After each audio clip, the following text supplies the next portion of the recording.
Alright, a bit of a different take today. I was watching a homesteader who usually only shows the comments on his videos in a future video if it's a hater, and I realized I do that with the mean ridiculous comments. So today I'm going to point out 4 helpful comments from viewers who, pretty sure, genuinely enjoy the videos. Things I either like didn't think of, I wasn't clear about, or just something I didn't know. So it's kind of drizzling out here, it's kind of sunny, so hope the lighting is alright. Okay, first one from Kevin. Promo is extra rake. No way players ever truly can validate that promo is 100% paid back. Most of us don't play often enough to earn that promo back. Okay, disagree with the first part. Promo is rake. I say promo is promo, rake is rake. The second part though, that you can't know. And I did mention this briefly when I was talking about the promo fund in the Horseshoe Baltimore, that 2 places in Vegas I know of, Westgate and Mandalay, post a new paper on the wall every day to say how much is in the promo fund after they counted the money from the day before. I don't know that there weren't honest mistakes. I don't know that it's not just a guess. Like, I'm not there coming up with that number. So yeah, there's that. It's nice that they posted, but there's that. Also, there's accusations of people in casinos sometimes just stealing it. Don't know if it's true or not, but I hear the accusations. Also, some places are starting to take a fee out of it. Lucas told me recently, giving him a shout out way back, at the Hard Rock Tampa, 30% is taken out, and apparently it's for marketing. No idea what the marketing is. I think it's really just they want it. But that's a huge percent. I know in some other places I've heard there's like an admin fee, which I don't agree with having it, but at least that is a more apt thing to do the bookkeeping and like lug the money around. I guess they're claiming they're taking a little money in order to do that, which I think is terrible, but at least it's an apt phrase. So yeah, we don't know, but in theory, in most places, it's supposed to come back 100%. Second one from Michael. This is when I was talking about resort fees, when I was on the Susquehanna River in Harrisburg, Pennsylvania. I kept saying resort fees, so he says, you're thinking of a visitor tax, which goes to the city or state. Resort fees go to the property. I was very unclear, a huge part of that. I was talking about what I guess a better word is resort tax. I kept saying resort fee, and I went back to that literature. I was reading about Montana. They actually called it a resort tax. Yes, they're taxing visitors in order to pay for a lot of infrastructure. Resort fee, pretty confusing term, because really what a resort fee is like, if you read the fine print, it's like when you're a guest at a hotel and you're paying for the pool and the Wi-Fi and the spa and the weight room, whether you use any of those things. I mean, almost everyone uses the Wi-Fi, but a lot of people don't use the other things ever. And you can't say, oh, I'm not going to use the pool this trip, how much money do I get back? It doesn't work like that. They're just taking it no matter what. So resort fees is actually a completely other discussion. I was talking about a resort tax, which would have been a better, more accurate word to use. There was some confusion in the comments. A lot of people seemed to get what I was talking about, but there was still some confusion. Should have used a better phrase. Gary said in the first or second video when I was in Council Bluffs, when I did like a dealer mechanics video, he said, you're supposed to cut onto the cut card with one hand only. Interesting. A few people said that. Started looking for that once I was playing after that video got published. I would say most dealers do it. Felt like around 10 to 20% do it the way I was doing it. I keep like one hand on where the deck was, and I'm using my other hand to cut onto the cut card.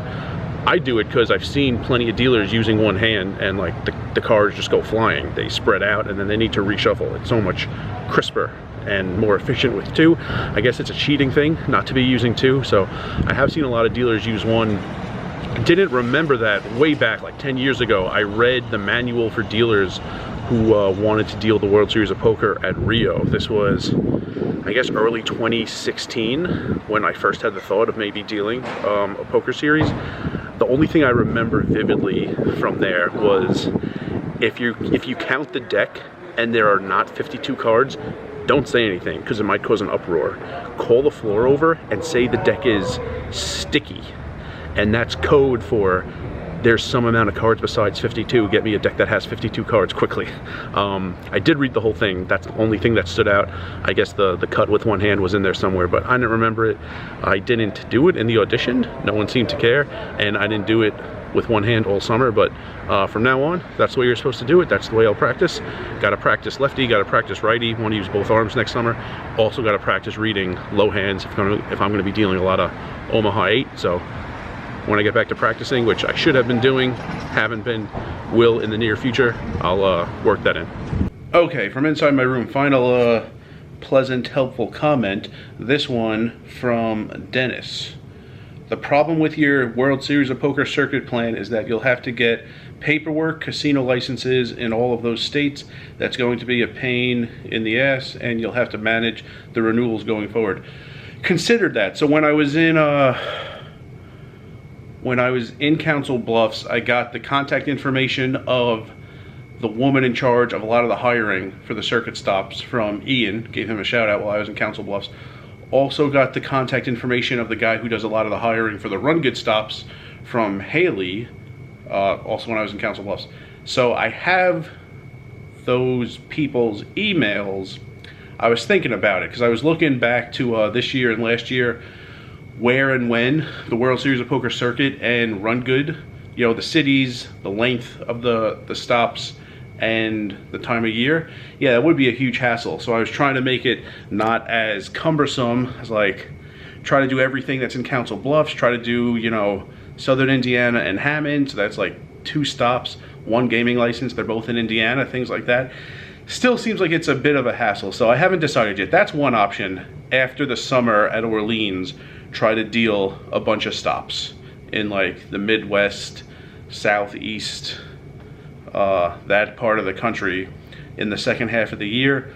Also, I'm considering dealing the winter series at Orleans. That's going on right now. It's a 36-day series this year. The thing is, I'm not there that part of the year, so that would mean probably flying to Vegas, renting a car, not having my cooking stuff. Guess that's not a huge deal. So eating mostly in the break room, the dining hall, whatever they call it, the EDR. I don't know. Another thing is it's not nearly as busy as the summer. So I think I averaged like 7 hours, 55 minutes per day, something like that. I was able to come in on my days off. I don't know if it'll be so busy that I'll have that opportunity. I don't know how big the fields are.